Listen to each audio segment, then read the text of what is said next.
Unemployment is an old man, so that's the whole trick is old. Exactly. Yeah. I'm with Jerry. That smack while they eat. Definitely psycho. Like it's something that So I started like when I was 15. I started hustling, trying to make some money. But I started saying that y'all know about these benches, but she didn't say benches. No, she said it.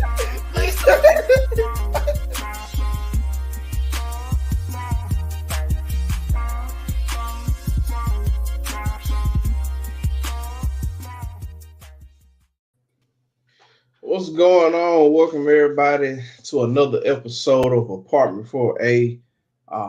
I'm back. I know I missed last week. That probably didn't say, but I had the flu, so I'm back in action. Still look a little rough because I didn't get a chance to get a haircut. But I appreciate all the well wishes, man. Thank y'all for holding it down, fellas. Oh yeah. How y'all doing today, man? Everybody been good. Everybody been staying clear of the flu, COVID, and everything else is out there.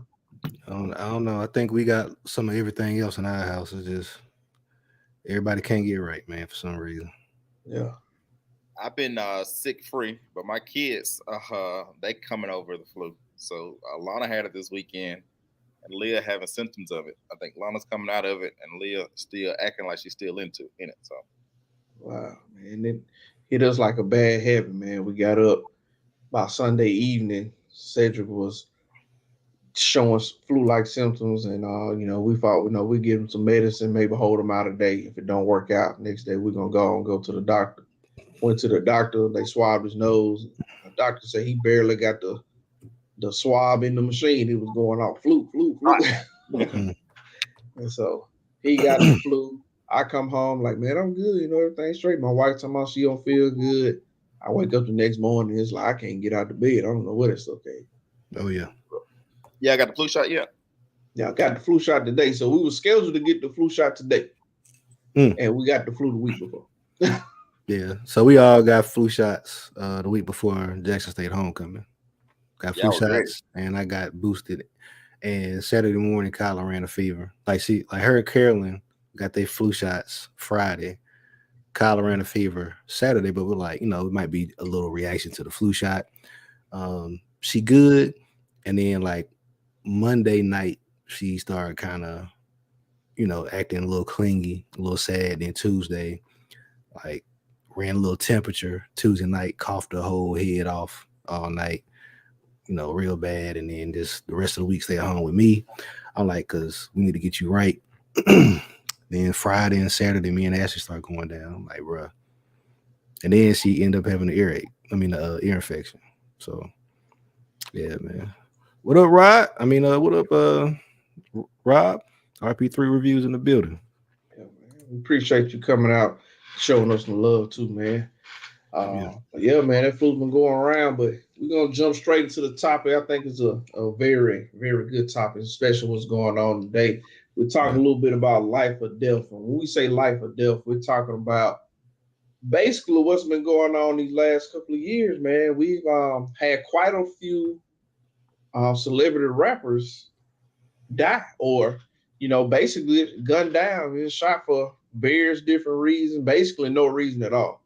And I know what people are saying, we only want to talk about it when it's a celebrity, but in this case, if you think about it, it's not really just a celebrity, it's just black rappers. And ain't nobody else getting gunned down. Ain't no R&B singers, no country singers, no gospel singers, none of that. It's just black rappers, mostly in the South. Of course, we had Nipsey on the West Coast, but no, quite a few in the South. Yeah.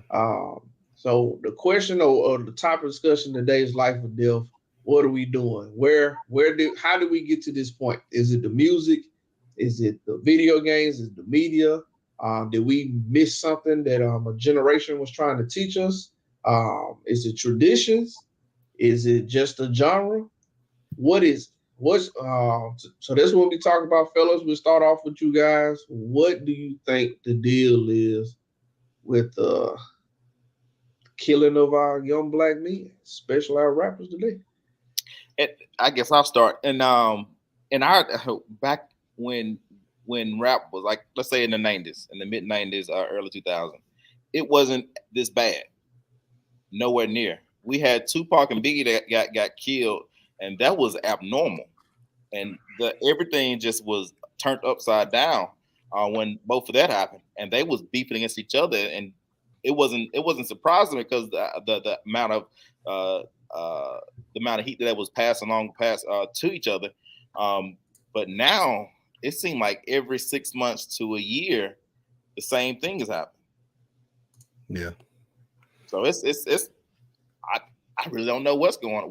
How is this different now than then? Because the music was just as aggressive then. They was just as bold then, and they was threatening each other on songs then. Now I don't think they're doing as much as they was then, but it's more now. So I'll say this. Back then, especially when rap, because rap ain't that old, right? Especially like the kind of gangster rap kind of stuff. We had hip hop, but like this gangster rap, like murder, kill stuff, it ain't that old. Like late 80s, early 90s. And even then, record labels were trying to suppress it. Like they didn't want to sell that. Like radio stations didn't want to play it. But back then, it was just an expression of people's circumstances. Like rap was still more of an art form. Now it's a business, right? So you have people that are actually aspiring to portray that lifestyle. And I think the biggest problem is you have people that don't really live their life that's becoming famous off of portraying that life, right? So, you have people that are aspiring to appear this way, but they don't really live like that.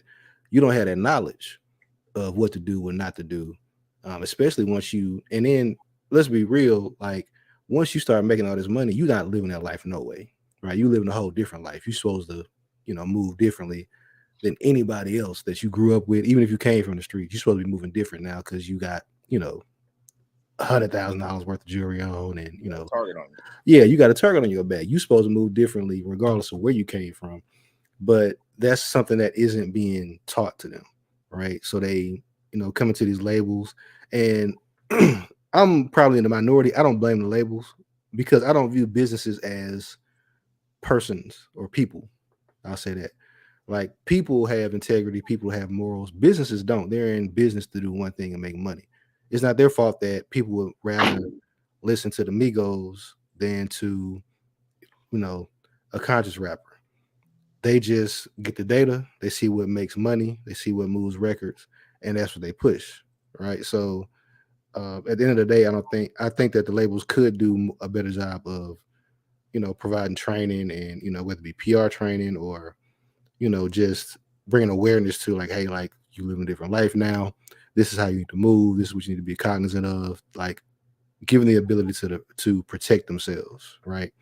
Training them in a sense versus kind of giving them a check and giving them access to all these resources and like, hey, just go out here, live your life, do whatever.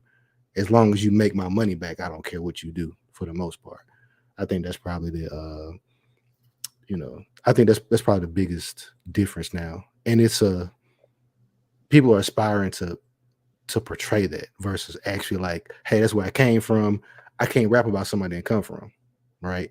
And it's not my fault that I'm good at making my situation sound good on beats.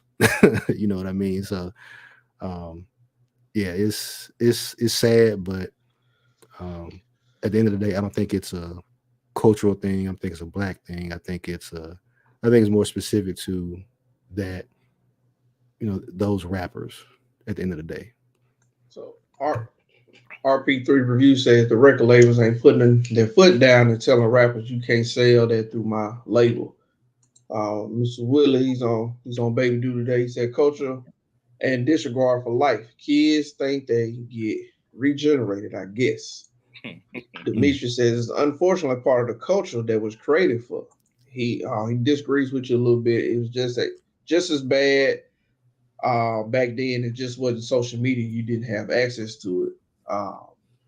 So and I'll read some more comments in. Y'all continue to put the comments in. I think some of it is it's a little bit of both, man. I think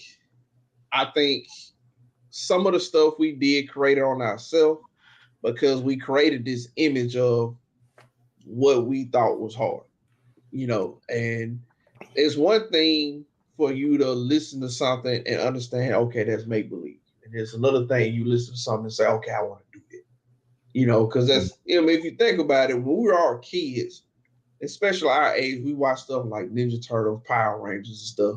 We knew it was make believe.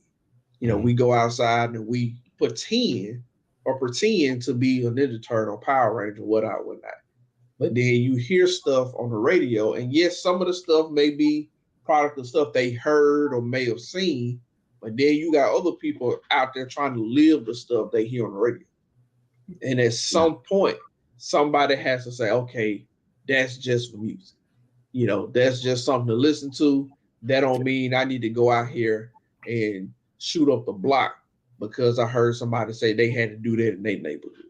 Like at some point, we got to separate one thing from another. I mean, at the same time, I think labels do have some type of responsibility in it because, like RP3 was saying, some stuff you just shouldn't be allowed to put out. It's regardless of how much money you can make on it, regardless about how many people may actually buy some stuff. You should say, "Hey, man, that's just toxic." And at some point, you got to say, "Enough is enough." My thing is, I disagree with the whole idea about the label, and also the idea of the label should be guiding them. I think it's supposed to be more of the rappers who already been through it. It's supposed to be like more of a mentor type thing, as in you see this young rapper, this rapper living that way, and you know that the route that the path that he's going down is a rough path. They should have some kind of responsibility of or if this is really a rap family or artist, they believe these are their friends, they should be able to speak life into them, tell them, hey, you gotta change the way you're moving, because the way you're moving is not safe. But I think I agree with Eric with the label is they have to push is to make money. They don't care what's being put out as long as they can make money from it. And to be honest, they making even more money when the rappers either get hurt or killed. Oh yeah, because you think everybody ain't gonna be spending, on Spotify and iTunes. You don't think anything would take off on it about to go up like crazy? Like they about to be streaming that all week. They winning.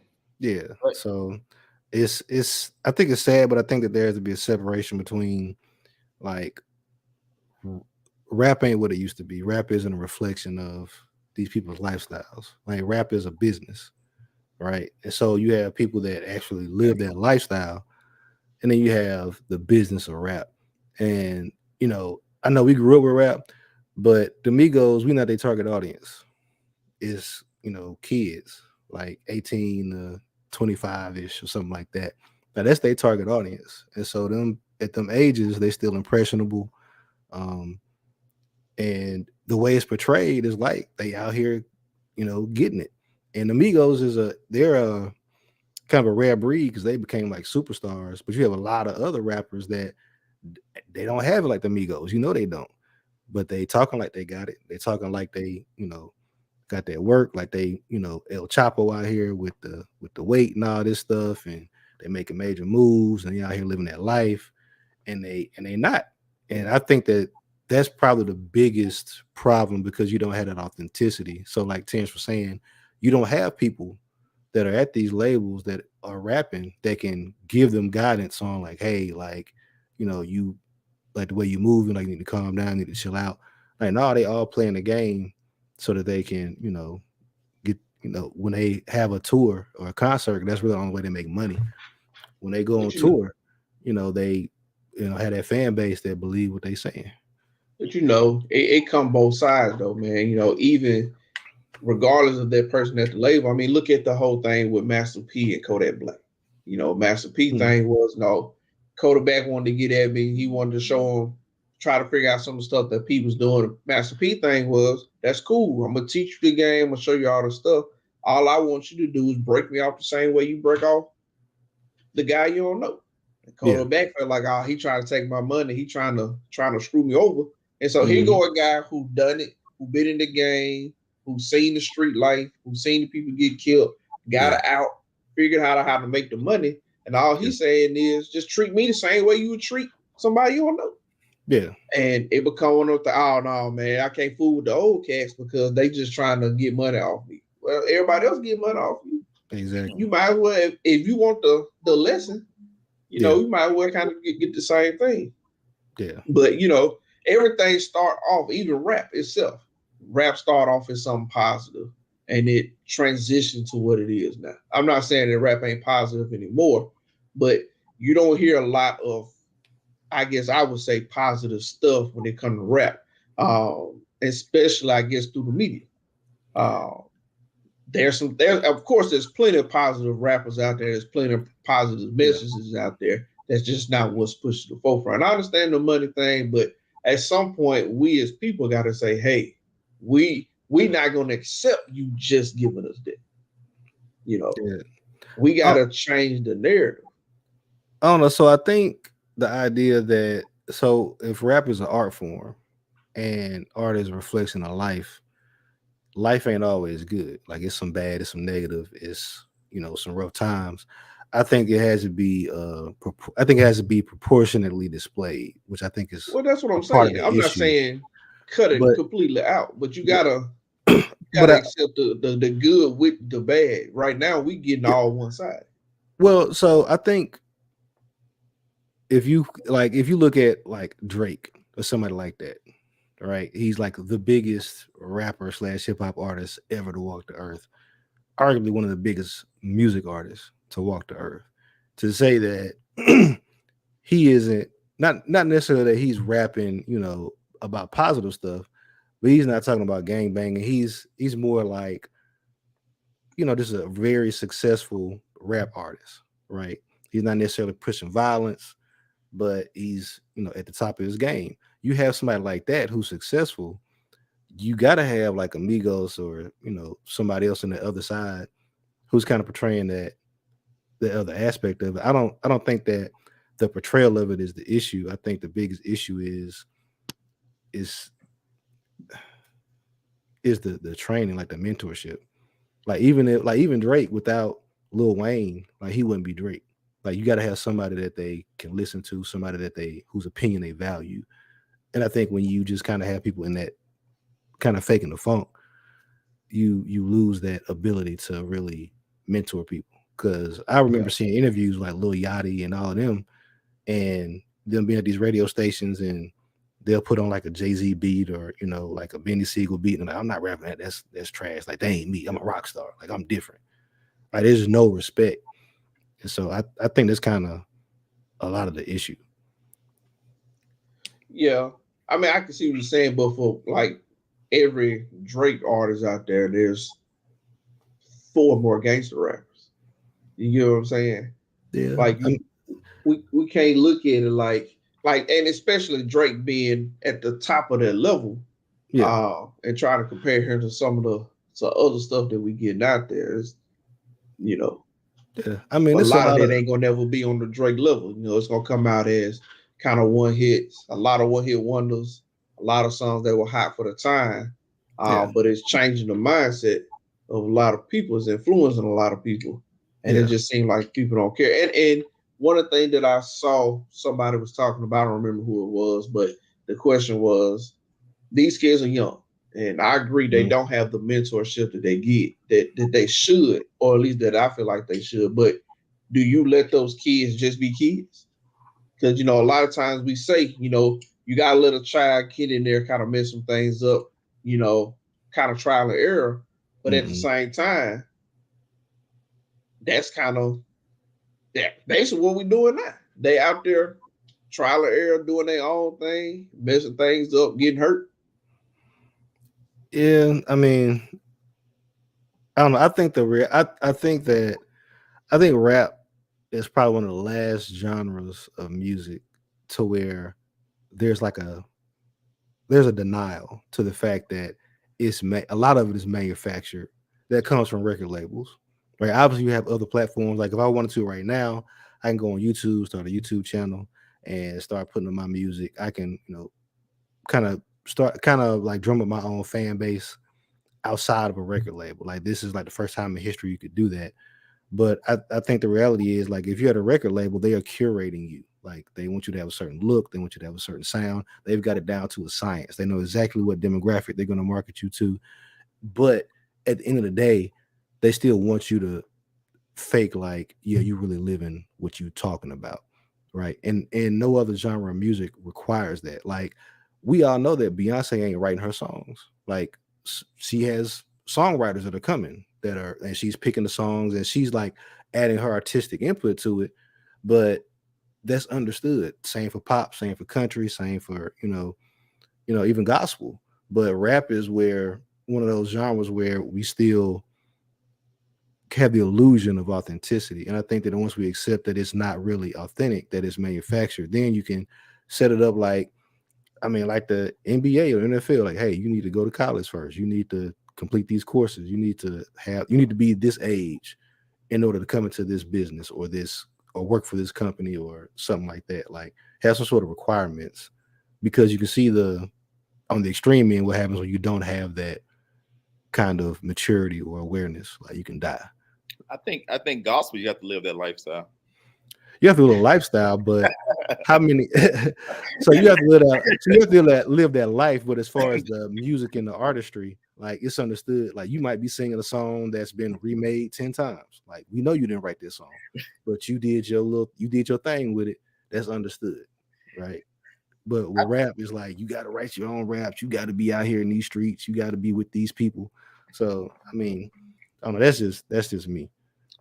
I think that the whole Drake comment, as in they said, we were saying that gangster rap is different. We can't put gangster rap in the same line as Drake, and Drake is different, and that's why he's been successful as he is. But I think it goes back to the fact that Drake had a mentor, someone to direct him in the game, and I think the fact that he's successful, the way the level of success now is because of that mentor. Somebody, when he came in, guided him through where he needed to go. And now he's not in that same ball field as the other ones, because he had that mentor, somebody to guide him, to show him, hey, don't do this, don't do that, because if you do this, this is gonna happen, that's gonna happen. Yeah, I think you got. But it's easy to say they need mentors, but if you got people that come out there to try to mentor, you won't listen. It don't matter. It's on them too. They need mentors, but they have to be able to receive a mentor. Yeah. If they can't hear, if they are too far out of it, and they think they can do it on their own. Yeah. And it's similar to the NBA. Not NBA. I say sports in general, especially for African Americans. Mm. It's hard when you give an 18-year-old, $150,000, $1 million, and tell them go out there and be responsible. He 18. Yeah. He might have more. He or she may have more money than they family ever seen in their life.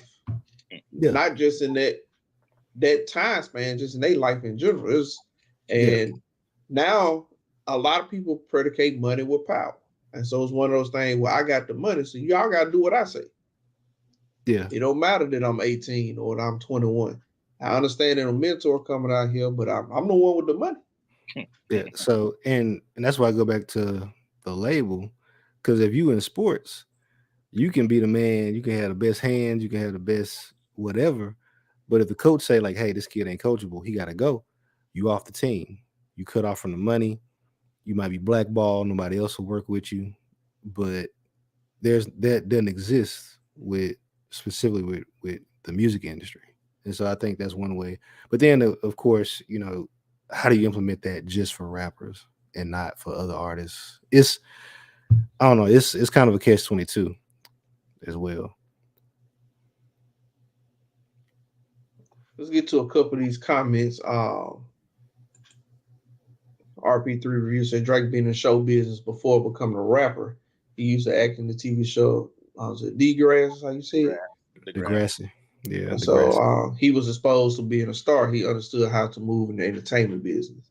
Cardo here said absolutely aired the record labels pushing the formulated artists because it sells. Yeah. See here. Demetrius says, I'm gonna tell you something sad but real. Kids are looking up to these rappers, watching their mentors die before they hit 30.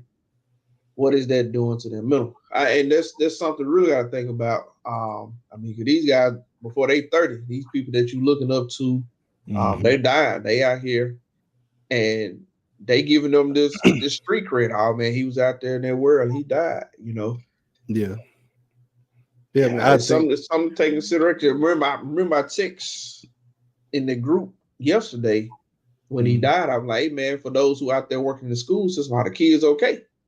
yeah. Because realistically, them the ones who feel some type of way about all this happening, and you just never know what kind of reaction you get out of them now. And you know what? And that's a lot to that. I was watching this news article or this news report, and they was talking about this.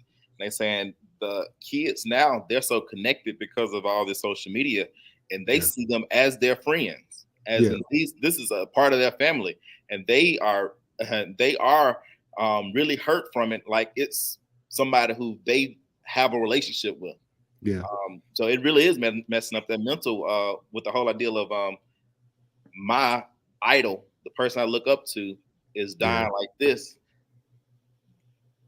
Will I live that long? And if that mindset is I'm not going to live that long, they're going to live recklessly until they do pass away, which is going to come to pass. Is that come to pass that they're not going to live long because of their mentality. Yeah, and you just said something. You said something that I hadn't even thought about, but the difference between pre-social media and post-social media, and really just the internet. You think about when Michael Jackson died, like when Prince died, right? Most people had no connection to these people. Like they had never seen behind the scenes of their life. Like everything you saw of them was kind of curated, maybe in an interview, maybe on a talk show, maybe in a documentary. But these people were like literally showing their everyday life. Like you had so much of a connection with them through social media that. And if you had a fans only account, you probably had more. Yeah, man. So yeah, I didn't even think about it like that, man. So that's even crazier to see these people, like something happening, and I mean, people were crying when Prince died. I know Ashley, she took it. It was hard for her. Even Michael Jackson, just because people form this connection to these artists just through the music that was offered to them, and these people weren't putting out albums every year. Like it'd be a long time span between albums. Like they would pop up, do some interviews, put out the album, and that was all you got from them, right? The album, the music was them. But now it's like, I think about Cardi B. She get on no wig on, no makeup, and just do a live stream and just sit there for an hour and talk to her fans. Like to be able to have that type of connection with an artist nowadays, and then something like this happen, that's got to be devastating, especially for the younger kids. So bring up two comments real quick. Demetrius says, remember when the way out of the game was sports or rapping. Most street people wanted out. Now they get in and can't get out. Ricardo say, is this the equivalent to Tupac died in our generation? And nah. I don't think you look at it like not Tupac and everything that he did, because Tupac did way more than just rap. Tupac was, he was an actor, he's a rapper, he's an activist. It was completely on a completely different level. It wasn't just about rap for him. Yeah. But today, and I can't even say that with Nips, because a lot of people didn't know Nipsey Hussle until he died. Yeah. Same. I think Demetrius put that in there. Now that's more so Nip. I just don't. I know for a fact that a lot of people didn't know who Nip was until after he died. Oh yeah, and so, I mean that's how I go with everybody. And so I don't know for this generation, do they have a Tupac like person, or is this the best they gonna have? I don't. I say this. Well, I'll ask this question: what does that mean when you say, "Is this the Tupac"? Because that has to infer that something happened after Tupac died, or something changed. Like, what was the the Well, impact, or it was a I change think to him when dying. Tupac died, he was making more of an impact, um, with not just his music, but also with the way he carried himself, with the speeches that he did, the community service that he tried to do. You know, it wasn't just I'm gonna put out this album, y'all go buy it. You Yeah, know, Tupac was doing more than just making music. yeah, I think the reason why it's not like Tupac or Biggie is because when it happened to Tupac and Biggie, it was not the norm. And yeah. it shocked everybody so much because these are superstars who have all this security, who have all this money, and they was able to die like this. Now it's not a big shocker now. It hurts. People are sad, but it's not a big shocker when it happens now. So I think because then it happened and everybody like the music world just completely stopped because if they can be touched, anybody can be touched. That I guess that's how I went then. Now because these are the rappers now are so connected with their people with everybody else. Anybody can walk up to them and have a conversation with them. They don't like them. They can throw hands. Yeah, I kind of agree with that. Um, and then also just being honest, like the level, right? You think about when Tupac and Biggie died, like they were literally like the representatives for the labels almost. Right? You had entire labels that Oh, were East Coast. involved. He Yeah, was a like whole coast. So that was yeah, a representation of the whole East Coast, the whole representation of the whole West Coast. They had yeah. that So all like that. yeah, so there was a lot more at stake, and they were representing a lot more than Not to downplay any of the rappers that have died recently, but it just meant a lot more. And then also, it was being drummed up a lot by the media too. Like you had that kind of emotional part being drummed up between Tupac and Biggie, right? Um, to be honest, I don't even think they really, you know, was at each other's neck like that. I think that's more the No, yeah, media they were. And it kind was of a lot of capitalizing media in on that. it. So Yeah. yeah, but just with the amount of hype between those two, I don't think like this would have to be like a Drake, like a Jay-Z level event to have that same amount of impact, to be honest. So one of the things, and Demetrius put it up there, and I wanted to talk about it a little bit. Is that not only do you hear about them dying quicker, you see videos of them actually dying, and Yeah. so that's one of the things that I kind of want to talk about too. You know, there's a video.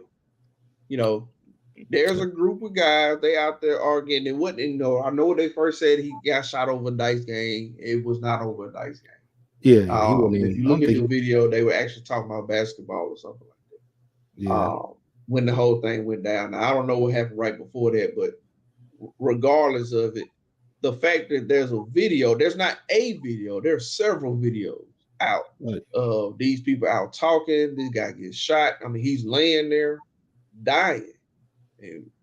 And of course, you got people, at least enough sense that I hear gunshot, let me run out the way.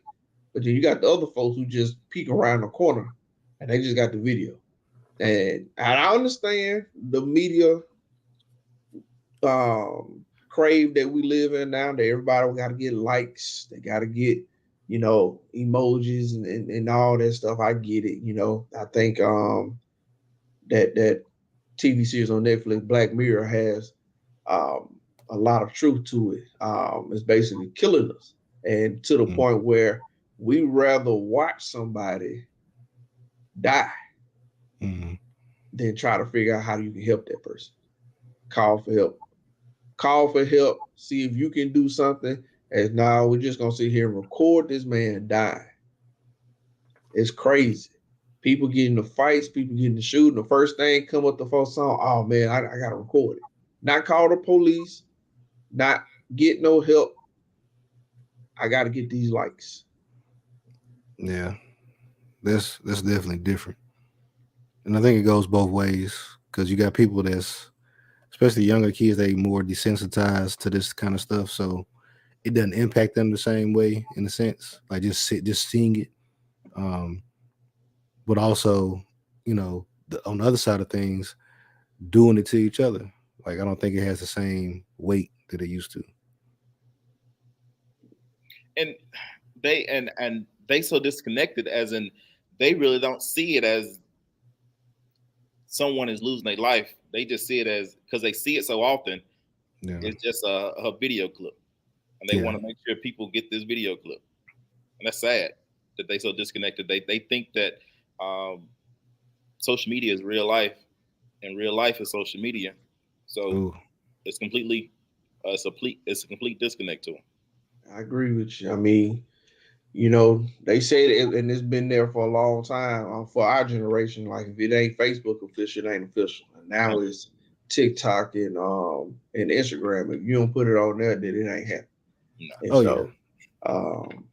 It's a shame, but at some point, at least for me, I know that's one of the things that I'm trying to make sure. My son's just 5 now, but as he get older, I want him to understand that, hey man, the phone ain't the first thing that should come to your head. Phone or tablet. You see situations going on. I don't want you to be the one standing there. You know, you mess around and get hurt, or you mess around and be in trouble because you want to record it. It's like, hey, you know, we got to get out of that mindset of everything got to be recorded. Everything got to have likes. You know, I got to share this thing to the world. Like, some stuff should be kept private, because now these families got to live with a video of their child or their daddy or their nephew laying out on the ground dead as part of his basically memory now. And it's a shame that something like that got to be recorded and shared across the world. Yeah, it's different, and that's a struggle. Because my oldest, she's 7, and when she get home from school, the first thing, you know, after giving me a hug, is like, "Where's my tablet?" You know, like, I don't know, man. Trying to reestablish the value for human interaction. That's a struggle. Yeah, and COVID didn't help. You know, COVID happened. That's all you had. Oh yeah. You know, you couldn't go see nobody. You had to FaceTime, Zoom, and all that stuff. So they ain't making no better. Your tablet base became your best friend for 2 years. Yeah. But we got to break out of that norm of, you know, I can't do it without, like for example, and I understand that I'm a little older now, and some of that stuff don't bother me as much. But you mean, think about how many times you left the house and didn't have your phone. You say, I gotta go back and get my phone. You know, it used to be a time where you could leave your phone at the house and be like, I just give it when I get home. Not no more. Yeah. Yeah. I mean, I think that when the phone was just for calling and texting, and then it was optional, right? So you had a house phone, and then eventually you had a house phone and a cell phone. And so it's kind of understood, you know, like, well, I may or may not have had a cell phone, right? But if you really need me, leave a message, leave a voicemail. We don't really live in that kind of society anymore. It's a much more instant, like, hey, I called you and I text you and I FaceTimed you and I sent you a Facebook message and I hit you on Twitter and I hit you, send a DM on Instagram. Like, it's like that communication, the expectation of communication is a lot higher now. I think if, you know, you have that understanding, like, hey, like, I'm not taking my cell phone with me, that's like culture shock at this point. Yeah, I mean, it's true. You know, you go places and you, for a lot of people, and it's so funny, people still do this. You know, mostly everybody have unlimited internet now, you know, on their phone as far as data. You know, you get your phone, most people, I can say everybody, but most people have unlimited data. But people still go places and be like, y'all ain't got free Wi-Fi. Why y'all ain't got free Wi-Fi? I'm like, you don't even need it. Oh, look, I need that good Wi-Fi, man. It just smells different when you got good Wi-Fi. But you don't even need it for what you're trying to do. But it's just one of those. I need it at all times, man. It's just one of those things that we have gotten so dependent on internet and Wi-Fi and just technology in general that when you don't have it, it's like, what you mean you don't have it? Yeah. Like, what you mean? You know, people are surprised. Like, huh? Oh, I'm worried. Are you okay? Everything all right? Do we need to take the kids? That's a good point there, Demetrius. I couldn't imagine being Quavo either, having to go home and explain to your sister how and why the son ain't here no more. You know, and she watching it. She see it. Like, what's going on? Yeah, because I don't know if y'all know, Takeoff was Quavo's nephew. Yeah. Yeah, so like it's and then like I said, I don't know the story. I don't know how authentic the story is, but apparently Quavo was the one actually playing dice and kind of went back and forth with the dudes. Yeah. Quavo That was the one arguing about the basketball and stuff, and Takeoff yeah got shot. yeah. So And I don't think I don't know. I don't know what the situation was. I don't know who the person was aiming at, but it was several shots fired. From I yeah understand 9 to 10 shots were fired. it So sound like I haven't seen the video footage, but it sounded like somebody just felt like that was something to do, right? Like let you know that I'm mad. yeah, I'm mad. So I'm gonna shoot off some shots, and then some other people did either flight or fight. They chose to fight. They put out their gun and shot off some shots. And Yeah, there was both. There was two different guns being fired. That's what I was saying. And most people yeah, got shot. I think 3 people altogether got shot. Yeah. There's 2 people in the hospital. yeah. But oh, that's crazy. They kind of go back to like they grew up in Gwinnett County, man. Like they ain't grew up in the hood. Like Takeoff was the most he was the most chill out of all of them, and he had actually been to jail. Like so to survive prison and come out and be living that lifestyle of the Migos, like I'm sure he was like, hey, like whatever I got to do to maintain my lifestyle, I'm good. And then you got somebody acting tough like Quavo, like I don't know, man. That's the Man, I sad don't thing know. for me. Quavo was acting tough. They literally were just talking about him playing basketball the other day, I don't know. or earlier. Like, and it wasn't even it from what I saw with the conversation.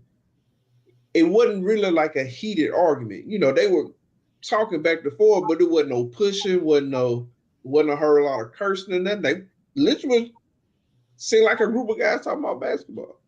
And then next thing I know was shots. I don't know, man. I put it like this.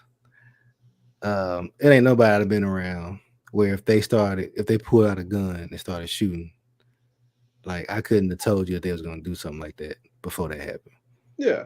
Like who you hanging around, the type of people that you roll with. Like you can't hang around them type of people, man. Like you So can't. Dion. He talked about it a little bit. Dion Sanders, the head football coach of Jackson State Tigers. So he was talking to the guys because they're going to play Texas Southern in Houston, Texas. Oh, yeah. And so he already told them from the jump, y'all not going nowhere. Y'all basically on lockdown. We going to play the game. We going home. Yeah, But he was telling them, because of who you are now, because of the situation that you're in, because of the popularity of the team, because of how well the team is doing, that you're a different person now. And you're not just the person that you were when you came in as a football player. And you're not going to be that same person when you leave.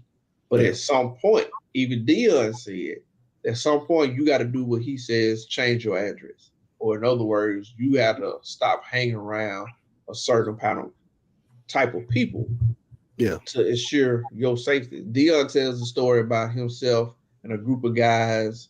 I think they might have been getting ready to play University of Miami. He went to Florida State. I think it was Miami. It could have been another, but I know it's a school in Florida. I just don't remember what school it was. And whatever team it was did something that they felt was disrespectful. And so a couple of players was going to decide to go down to the campus and basically do something about it. And so when they got Dion, they was getting all riled up. And Dion was like, "No, I ain't going." Yeah. The Dion thing was, "Hey, I'm on scholarship. Like, I can't risk my scholarship on some foolishness involving a football game." Yeah. But that's Dion being mature at 18, 19. Obviously, some people went down there. I don't know what happened. I don't know what incident was. But, that's Dion with that maturity. He's trying to tell these guys kind of the same thing. At some point, once you make it, you got to get out of that mindset of, well, I still got to hang here. A lot of people move, but they come back to that same environment because they like, well, I don't want to be fake or I don't want to be seen as somebody who sold out and left. But is it wrong for you to actually want to do better for yourself, or do you feel like you have to come back and be amongst those people? Yeah, it is not wrong to have a desire to do better for yourself, because you can be the example. And this is a great example of somebody's mentoring the people under them to make sure they don't make stupid mistakes. Dion is a great example of that. Oh yeah, definitely. Sometimes you have to separate the growth. You have to trim the leaves. Make sure that so you can go a little bit higher. Oh yeah, man. Mr. Puffus, what's going on, man? Nothing much. I am Swag. Okay. Hey, man. We know you Swag. You got an important game coming up tomorrow. We expecting a W. I'm telling you, coming out of Columbus. Oh yeah, man. Yeah. Oh yeah. Well, we got a big one tomorrow. We win tomorrow. We division champs. Yeah, I know. Yeah, I know Willie couldn't face that tonight, but it's all right. So he got kicked out. There you go. He's coming back. Yeah. But yeah, we all talking a little bit about kind of the stuff with Takeoff and the Migos and kind of the situation with us as African Americans and the amount of shooting that rappers have been involved in lately, and just kind of what can we do to change the narrative, or what could be or should be done to change the narrative in our community, not just with rappers, just in general with the lifestyle.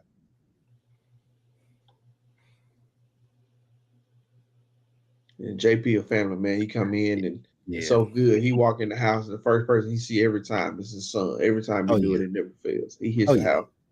And Junior goes straight to him. He's so happy to see his dad. Oh yeah, it's daddy time. Yeah, he'll come back. Yeah, but it's wild. Yeah, man. I think at a fundamental level, I think Demetrius mentioned it in a comment a while back. Basically, as Black people, we kind of have to start teaching each other that your only way out ain't basketball or rapping. You know what I mean? Like I think that you got a lot of kids aspiring to be pro athletes and aspiring to be rappers, and both of those careers are, the failure rate is super high. And with rap, like, you might get killed trying to live that life, trying to set yourself apart. Like how can you be the best, rapper nowadays? You got to be the hardest. You got to be the one that's the most in the streets. Like, I think about the baby, right? Super talented, but he literally on video having to, shoot a dude in Walmart that rolled up on him and his family in Walmart.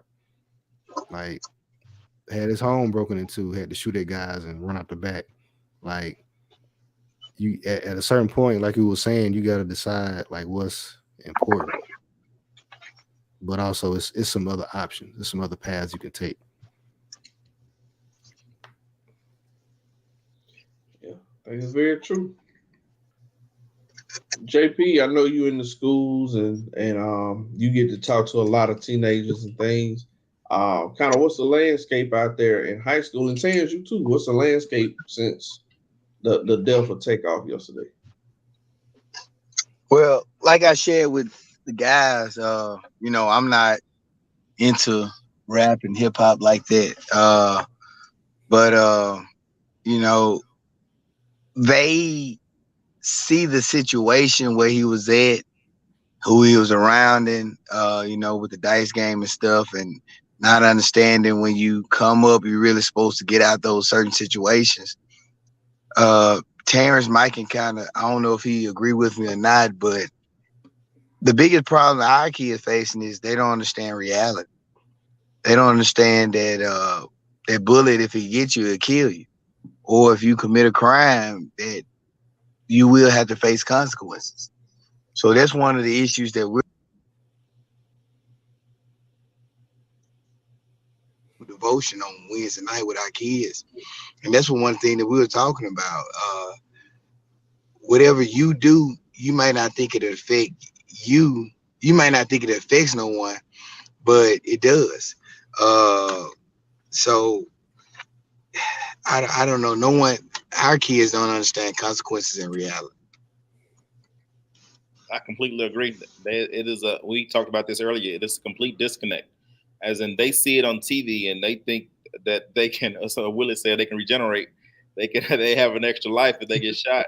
If they do something, they commit a crime that they can get off because they see people get off on TV, or they see it on a TV show. They don't realize that the one mistake can mess up 10, 15 years of your life, if not your whole life. Yeah. Every action has there's a reaction with every action. Something's gonna happen somewhere, good, bad, or ugly, and they don't connect the two. So they can say anything to somebody or say anything to a staff member or to an adult, and they don't think that there's gonna be any repercussion from that. If there's not any discipline at the moment, the whole mindset. If you think you can do this in high school because we're trying to make sure you be successful, that we're not gonna discipline you as hard. But when you get out into the real world and you say something crazy to a police officer and you don't think they're not gonna check you right there on the spot, or you say something to somebody who is not your classmate, and you think they're not gonna beat you up or shoot you or kill you, you have to realize that life is real. And this school, and when you at your mama house or when you in this school, this is not real life. Yeah, it's not. It's like you said, man. Especially as men, you got to understand, like, you one conversation away from somebody taking it there with you. Like, especially somebody you don't know. Like, you gotta understand that, and understand that everything ain't worth it. Like, whatever they said to you, like, is it worth potentially, losing your life? Especially if you're gonna be the one that take care of your family. Like, if you're working at McDonald's, maybe you feel like, it don't matter. But it's just impressive that you got people that put in like so much work. Cause like being a rap artist ain't easy. Like, even if you bad at it, if you get a deal and you get all this money, you doing concerts and stuff, you still working. And to be in a position to change your whole family life like that and put in that work and still feel like the word or the opinion of somebody that ain't doing a tenth of what you're doing is worth you like throwing it all away. Like, that's mind-boggling. Maybe it's a maturity thing, but like, if there's any way to fast track kids past that mindset, that's definitely the key. So those things, I totally agree with you guys. So my question, and especially everybody in the comments, especially the males, I'm not discrediting none of the ladies, but I really want to hear from the males on this question. At what point or where did that lesson stop being taught or understood by young men? Somebody taught y'all that. Somebody came to you at some point in your life and said, hey, you got to watch what you do. You got to be mindful of what you say to people, how you present yourself. You got to understand that not only that you're a male, but you also Black. And, the way that you carry yourself, the way that you say certain things are going to be looked at differently. Your age matter, you being respectful to your elders and just to the next man, that stuff counts. Yeah. So at some point, that's gotten lost, or at least it's not being heard, or is it just not being taught at all? I think it is. I think we all who have the understanding was taught our whole life. Yeah. As in people who are our fathers, our uncles, our older cousins, teachers. Somebody taught us that. Somebody told us that, and we listened and we heard, and that's how we have it in us, and that's why we believe it. I don't think it's being taught anymore, because I don't think the people who are raising them, who are speaking into their life, understands it either. Because when you at the school, I know JP could probably speak on this. At the school, when kids are fighting, and then the parents come to the school and try to fight as well.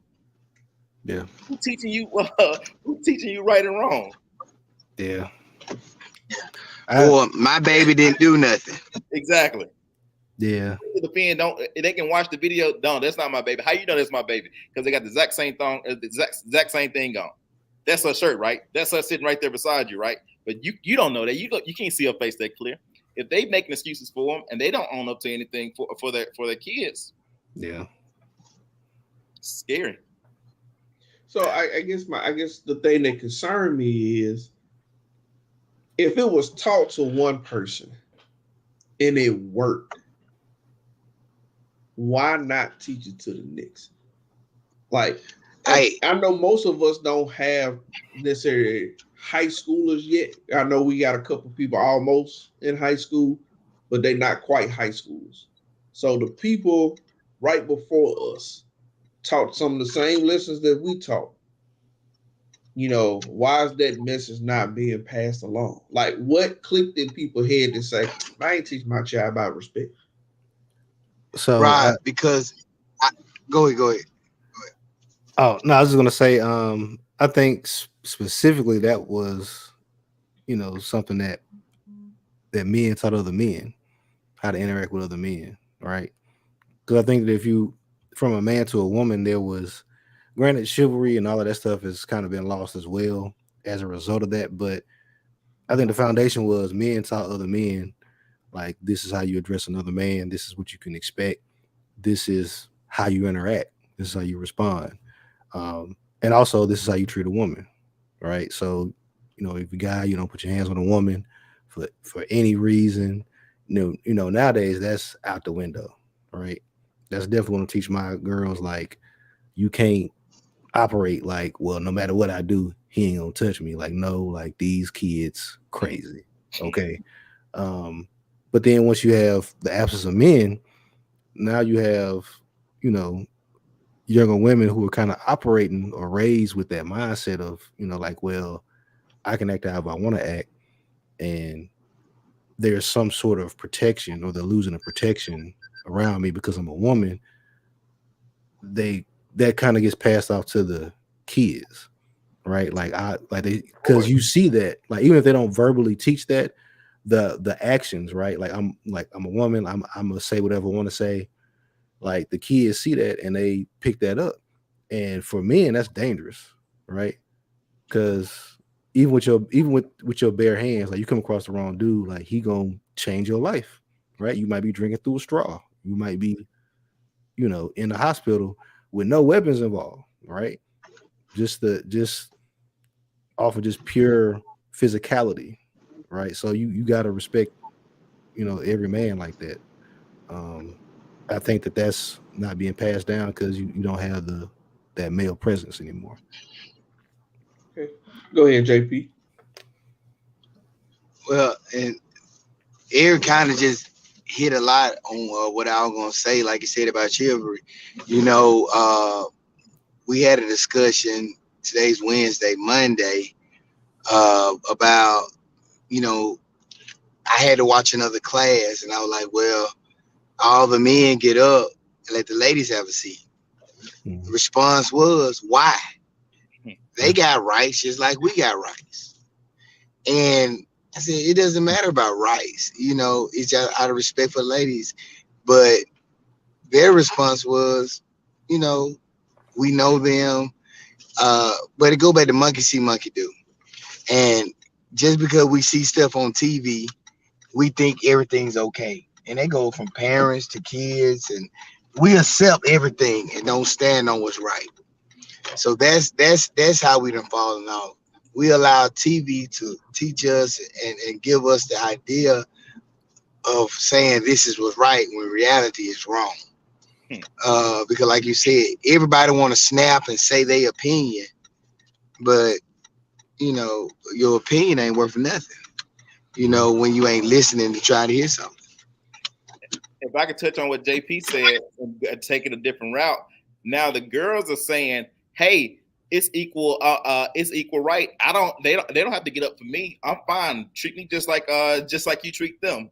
Now the girls are saying that, so it's kind of hard to even show chivalry to a degree now when they think we're equal. They don't have to do that for me. They don't have to hold the door open for me. I'm my own woman. And then to touch on what Eric was saying, as in, yes, it is because there's no fathers and there's no men in these in a lot of their lives. As in, the mothers are raising them, and yes, the father may be there, but the father is not raising them. as in the father is somewhere in the area, but the father's not raising. We had a fight at the school where the parents came up to the school getting ready to fight whoever was fighting their kids. One of the aunts said that father is never in that kid's life, but 15 minutes after the fight, he's up at the school want to fight. But he's not in his kid's life. Yeah. And then you see that the guys have the women mannerism in a sense where they feel like they can say anything to somebody because that's what their mothers do, and they see that action and they're mimicking that action. Yes. Where one kid that I'm coming in contact with, he is a bald-faced liar. I mean, everything he's do is lying, and I can't even approach him at a sense as in what you're doing. If you keep this habit up, that's gonna be who you are. When you lie to us about what your mama did to you, then when you lie to your mother about what we did to you, you're gonna get to that point where everything you say is a lie. Nobody's gonna believe you, and that's how you're gonna operate in life. But I'm most likely it's gonna be on graduation day. I'm gonna have to step up to him and say it. Right now I can't talk to him because his mama said if you say one more word to my son, it's gonna be me and you. I'm like, I'm doing it to your son anyway. Your son is lying to you. But hey, Taylor, I got one better for you. We had a fight probably last week.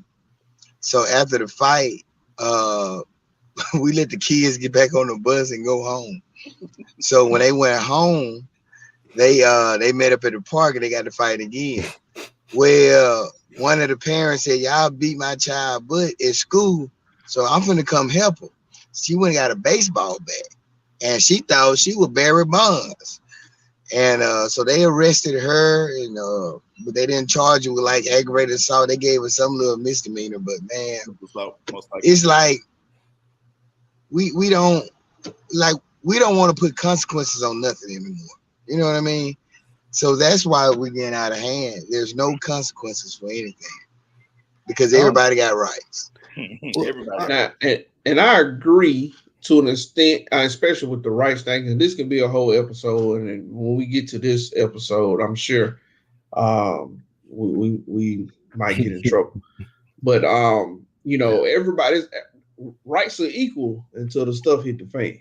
And then it's oh, wait a second. No, you supposed to be this, you supposed to be that. And it's like, well, we can't have it both ways. And I think that's the problem with all these so-called equal rights is it's all a contradiction. It's like, you can treat me like you treat everybody else. And then when I'm not condoning nobody hitting a woman, but when he do hit you, it's like, oh, I can't believe you hit a girl. It's like, wait a second.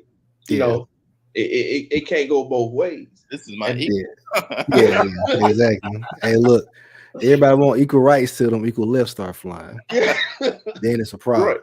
And then it's a problem. And so and that's a whole nother situation. That can be a whole nother episode because and I'm not saying that you shouldn't have equal rights. I'm not saying that a lady shouldn't be allowed to do the things that she want to do. All I'm saying is let's just make it across the board. It's all equals right until you go on a date. And it's like, well, let's split the check. Like, oh no, we date. No, we equals. Yeah. We homies, and homies split the check. Yeah. So I think we in transition. I think I think like for kids, my kids' age, like 3 and 7, I think that there will definitely be, it would be more the norm for girls to feel like, well, we going out, I may or may not have to pay. Like that'll be the norm. Like it won't be an expectation of like he's taking me out. Like we're going out, I'm going to pay for my ticket, I'm going to pay for my meal, he's going to pay for his. I think that's definitely a future. Because you remember, like all of us in the South, we're the last kind of resistance against the death of chivalry. And this was back in 2009 when I did a Sikh camp for Nesby in Ohio, at Ohio State. There were some young ladies from Baltimore there. It's 2009, right? We're walking into the Commons about to get breakfast, and I'm holding the door open. And they walked up, they looked at each other, looked at me. What are you doing? I'm like, I'm holding the door open for you. I'm a gentleman. One girl walked up, close the door. We can open the door ourselves. Ain't nothing wrong with us. Is there something wrong with you? The other chick, no, So they went in, opened the door. They were offended that I held the door open for them, as to say like there was something wrong with them or they needed that type of help. Granted, they were from Baltimore now. They already built different, but that was 2009. So once you kind of get out of this, the Southern, hospitality kind of mindset, I feel like that's already the norm in a lot of places where like man and woman, y'all are equal. It's the norm now. That's the present. I have some kids in my class, and this girl was talking about how me and my boyfriend, we split everything. He just cashed out me because I paid for the gas, and I cashed out him the other week because he paid for the gas. Yeah. As if they see each other as equals. That's that whole mentality. We are equals. Yeah. And financially, and I guess, the thing is, if you go into a relationship, like I said, this is a whole thing. We'll probably have to do an episode on this. But if you go into a relationship with that understanding, I think that's completely fine. Okay. Financially, we equals. This is what we're going to do. Every couple is different. Do what you do. Yeah. But my thing about the equal, or at least those rights, is it got to be like that across the board. Like, I guarantee you, when that glass break and y'all sleep in the bed, it ain't, well, it's your turn, baby, because I went last time. Yeah, I think that's more of an understanding of reality, right? Because the reality is a woman can make more than a man, all right? If the woman's making more than a man, it might not make sense for him to pay for everything y'all do, and all that stuff. That's reality. The other reality is men are physically stronger at a DNA level, so we are built to do different things, right? That's just like if the woman is having a baby, I might love my kids, I can't breastfeed them, right? That's reality. So I think that is not reality, Eric. They have things where you can breastfeed them. You can wear a little bra and you can hold that baby up. You can breastfeed the baby just like the mama. No, I'm feeding them through a bra with some milk in it. I'm not breastfeeding them. Baby don't know the difference. That baby gonna know the difference. They even, they do encourage, even though nothing's gonna come out, but they encourage you allowing your newborn to latch onto you just as if it was your. Oh no. Equality, Eric. Equality. They want you to they want to be connected to you just as much as they connect to the mama. Hey, I'm all for skin to skin. All right, latching on, that ain't happening. I'm just telling you, man. It's not unheard of. I would put it that way. It's not unheard of. This is something that. Oh yeah, it's a lot weirder stuff than that going on. But it's not considered weird. I'm telling you, man. This is considered a normal thing today. Equality. But we wonder why our kids are confused. Look, that ain't happening, cuz. I'm just giving you the information. That's all I can do. Hey, all information ain't good information, man. Yeah. Yeah, they'll definitely come back as one of those things where they were like, you know what? We got it wrong. That wasn't right. Yeah, we dropped the ball on that one. Sorry, generation of dads that let your newborn latch onto you. We apologize. We realize that you really messed up your kids. And right now, you really. We rooted back to that incident right then. Yeah. Why they messed up is because of that one incident when you. Yeah, the confusion on the baby when you're gonna have that 1-800 lawyer number saying if you breastfeed your child as a male and that your child have A, B, C, D, F, G, please call this number. So we can help you out and getting some kind of refund. Our episode is starting to swing the other way. We gonna I think about that. It's wild, man. The way things have changed and for our kids today, for our generations, for the generation to come, it's wild, man. The things that we're taught, the things that we try to teach people moving forward, the mentors that we try to be as not just men, but as African American men, is hard. or at least it's different. I'm not gonna say that it's hard. I don't think it's any more difficult than what our parents and things were trying to do. They just, different time, you go through different things. It was what they deemed as hard is hard for us now. So we just have to be mindful, or at least don't give up. Yeah. We have to still take that time out as African American men to be positive influence on the people in our community, our children especially, but also the ones that we see from day-to-day basis, whether they're in the church, whether they're in your neighborhood, whether it's a co-worker's son or whoever it may be. Continue to be that Black excellent man that you can be to share their life on some positive situations. Amen. Yeah. Yep. Yeah. So with that, it's our time, man. We've been on about an hour, 11 minutes. We try to keep the show to close to an hour, so we don't lose too many views. We understand it's close to the 10 o'clock hour. Yeah. We appreciate everybody that's watching. It's been a very good episode, man. We talked about a very good topic, and that's close to us all.